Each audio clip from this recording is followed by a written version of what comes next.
The base umpire should start on the first base side of the second baseman. This is for softball only. This opportunity to achieve the same position you would Or I have should say reached slow if pitch. you started on the foul line when the ball is batted. This also allows for a better opportunity to come in and button hook on a ball that goes to the outfield. In fast pitch with no runners on base, start on the foul line 18 to 21 feet behind first base and walk the line. Walk the line by taking 1 or 2 steps toward home plate, pushing off with the left foot to move off the foul line when the ball is batted.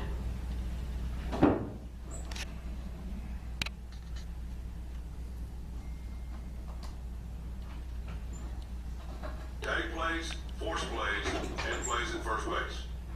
Tag plays, force plays, and plays at first base require movement to the proper position to see the entire play. In slow pitch, on a play at first base with no runner on base and a ground ball to the infield, move from the left of the second baseman parallel to the baseline without taking your eyes off the ball to a position you would have reached had you started on the foul line.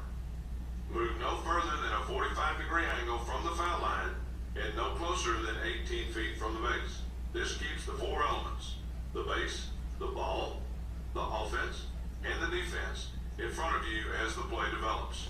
Stop, let the ball take you to the play, then make the call. On a routine out call, keep your feet at least shoulder width apart, bring your body to an upright position, bring your right arm up to a 90-degree angle with the fist closed, so the elbow can be seen with your peripheral vision.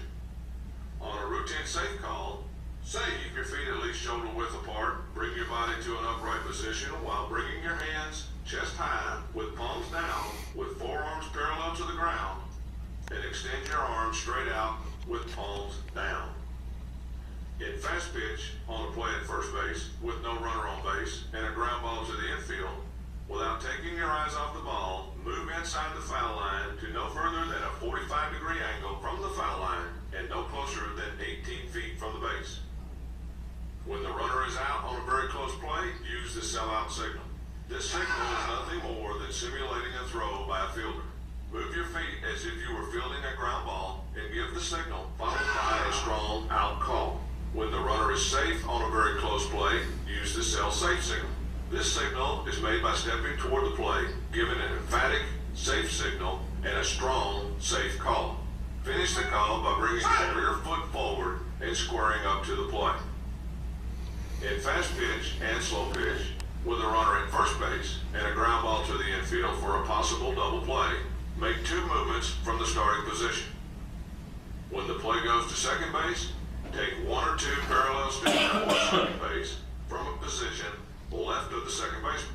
See the play, push off with the right foot, and make the call while moving parallel to the baseline toward first base.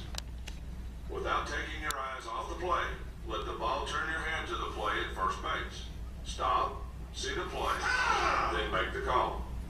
Notice he's not right there where he should have been if he was coming off the baseline. You never make a call on the run. You stop, because what are you doing when you're running? Your head's bobbing up and down, you're not getting seated. So you stop, you can do it from 50, 60 feet away if you're over in the C position. If you're making that call, out, take a couple steps, see everything right in front of you, then you make your call. In softball, or slow pitch, the home plate umpire has first, or is the plate and third. In baseball, the field umpire has all 3 bases. Unless you get stuck, and you as a good umpire doing the play, you may run up to third baseline and say, I got third! Let him know. I've got the call at third, so he doesn't have to break his neck trying to get over to make that call. So if you yell to take that call, you better make that call. All right? And you yell it loud enough that your partner knows that. Because then what he's going to do, he's going to slide down into the middle of the field and maybe have to take your call at the plate if the plate goes behind you. So it's all field mechanics. You'll pick up as you're doing these games. You know, I can't tell you every situation, but like I said, that's why I'm the dork that goes to the Chiefs game to watch the umpires work. One thing that was instilled on me when I went down to Williamsport for training is angles. Yep. Always get yourself in an angle position. You can see that runner in the ball coming into the glove.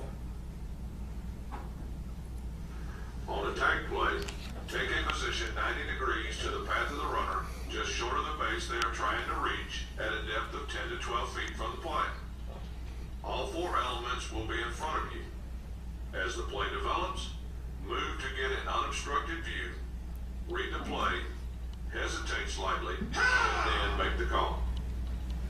One thing you want to do when you're hesitating, if you got one of those bang bang plays at a base sliding in or at home, if you can't see that, make sure that if you don't have 100% sure that that catcher has the ball, there's nothing better than going, show me the ball. And if he comes up with the ball in his glove, you bang him out. Because I've seen umpires that have made that call, bang the kid out, and the catcher stands up and it looks like he just laid that ball. Like he was sitting on the ball, like he was sitting on an egg. And the coach is going nuts because the ball was on the ground the entire time. So if you're not sure that that catcher has that ball firm secured, ask him, show me the ball. That's all it is. And I've had the catcher come up and say, right there, Blue. And then you make that sell out, bang out call, and you move on. But if you're not sure he's got possession, because like I said, everything comes together so quickly, you want to make sure that you're getting that call right.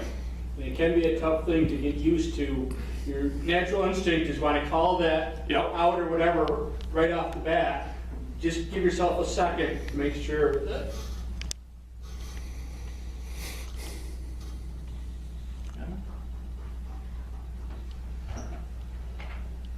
Inside-outside theory. The inside-outside theory is simple. If the ball is hit inside the diamond, stay outside the diamond. If the ball is hit outside the infield, move inside the infield. This allows the four elements to be in front of you: the ball, the base, the offense, and the defense. For the purpose of the inside-outside theory, the umpire will consider the diamond as the area of the infield inside the baselines forming a diamond shape. The infield is defined as that portion of the field that is normally covered by the infielders. The key to the inside-outside theory is movement, and the key to movement to inside the diamond is the button hook. When moving from the starting position toward the infield, concentrate on your runner responsibility. Alternate between watching the ball and glancing at the runner. Once inside the diamond, 10 to 12 feet, plant your right foot and pivot into the play, watching the runner touch the base. Move parallel with the runner to the next base, or return to the previous base, obtaining your 90-degree angle for a possible tag play. When the ball stays inside the diamond, the umpire should stay outside the diamond. This allows the umpire to keep the four elements in view while gaining the proper angle and distance to make a call. All right, and that too, some things you want to realize. You're watching where the ball goes. Don't be a spectator.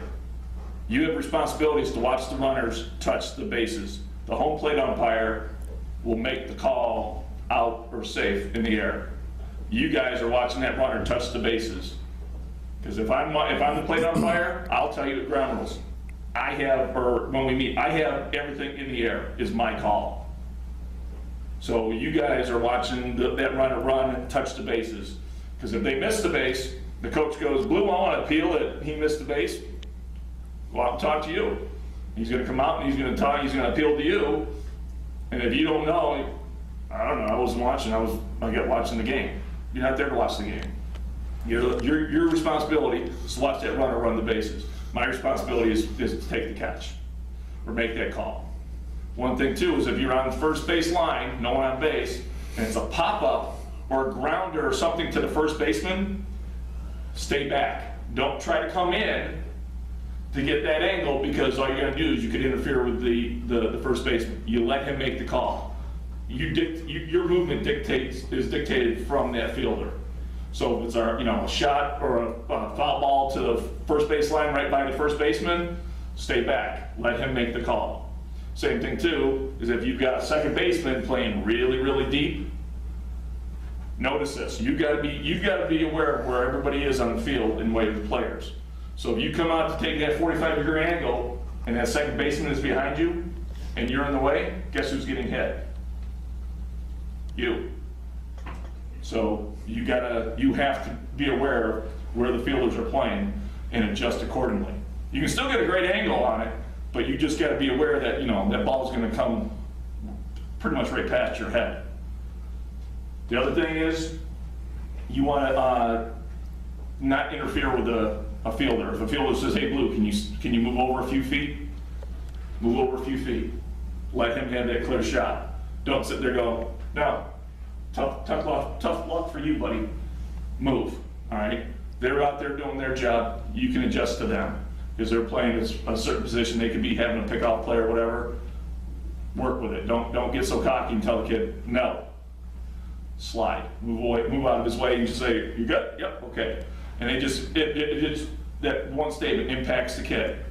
If the umpire's being a royal prick to him, you think he's going to like you? Is he going to really want to play this game anymore? No. So you be respectful to everybody, including the kids. Quick question, especially for our new umpires. Runners going down to first base. When can the runner get tagged out? No. If that runner goes down the baseline, is he out or safe? If he goes past first base, down the base foul line, is he out or safe? If he turns left, he's in play. No, No. you're incorrect. Yeah. You can turn either which way when you go past first. The thing that matters is, in your judgment, did he make an attempt to go to second?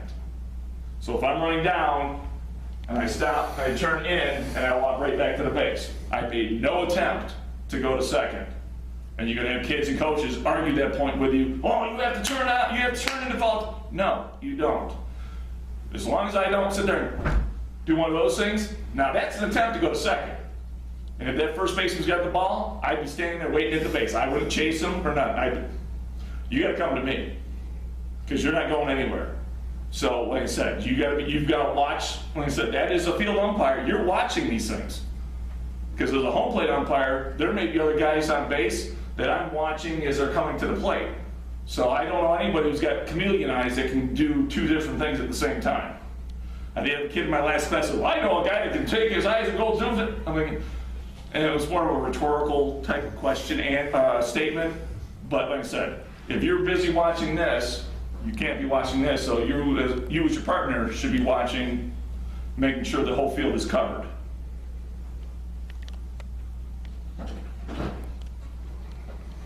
Adjustment from primary position. Once you have obtained the best angle to see the play, further actions may dictate the need to move. Sometimes movement from the primary position will help the umpire get an unobstructed view of the play. After obtaining 90 degrees to the path of the runner on a tag play, you should adjust as necessary. After obtaining your angles on the play at first base, and the throw takes the defense off the base for a possible slight tag, move with the play to keep an unobstructed view. A slight adjustment will put you in a position to see the possible tag. Once you see the tag, point with the left hand, say tag, followed by an out call, and signal out. After obtaining your angle on the play at first base, and there is a possible pulled foot, move with the play to keep an unobstructed view. A slight adjustment can put you in a better position to see the foot off the base. If the fielder pulls their foot, point with your left hand and say, "off the base," and give a strong safe signal and a clear safe call. I don't know about you, but the way that fielder was looking back at the umpire, I think she was looking like, I had it right? Oh, no.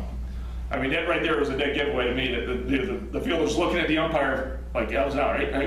No, okay.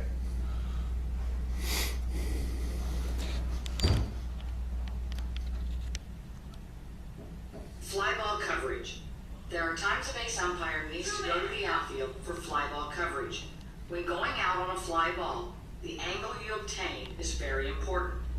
When going to the outfield, the umpire should verbally communicate with their partner using phrases such as one man, two man, or going. When going to the outfield, move for an angle parallel to the flight of the ball, as opposed to running directly at the fielder attempting to make the catch. This allows a better view of the catch or no catch. Read the fielder so that you are stopped and set to see the play and make the call by signaling either out for a catch or safe for no catch. Once the call is made, let the ball turn you back to the infield to observe additional plays. Stay in the outfield and do not come back to the infield until all play has ceased. When going out on fly balls near the foul line, stay near the foul line. You are responsible for fair or foul and catch or no catch. Position yourself near the foul line and Like I said, this is ASA softball rules, not baseball. And give a verbal call of foul or foul ball. If the ball is fair, point toward fair territory with the arm closest to fair ground. When the ball is close to the foul line and is touched, whether caught or not, the umpire must first get the ball status by pointing fair or foul. When the ball is first touched over fair territory, point fair, and if the ball is not caught, the point is followed by a strong fair ball signal. If the ball is caught, an out signal is given. When the ball is first touched over foul territory, point foul, and if the ball is not caught, give a strong dead ball signal and a strong verbal call of foul or foul ball. If the ball is caught, give an out signal. All right, you're on the foul line.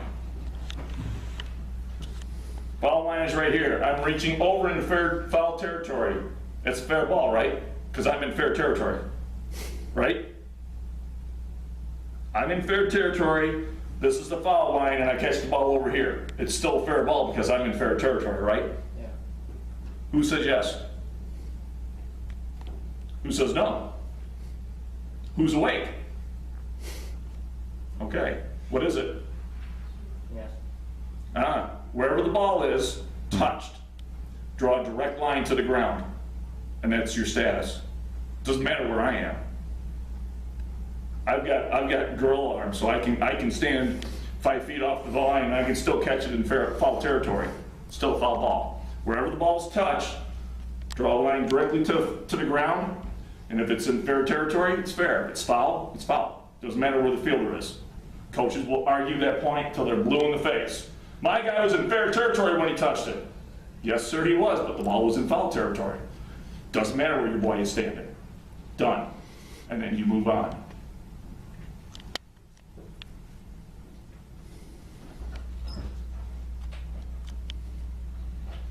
Between inning mechanics.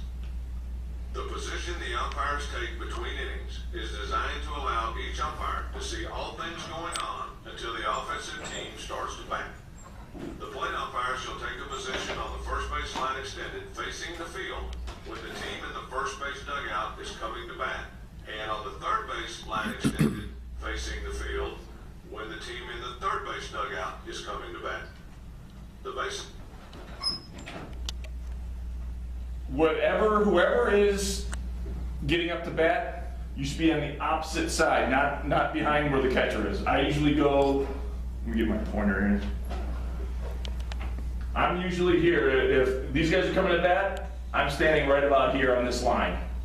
I want to watch these guys out here because in majors and minors, how many on-deck batters can you have?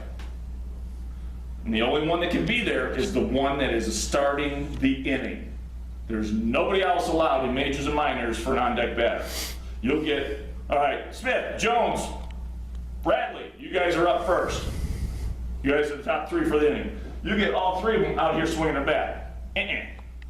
Who's the only one allowed to have a bat in their hands? First one. The one at the plate. There's nobody swinging in the dugout. So as a field umpire, that's something you're looking for.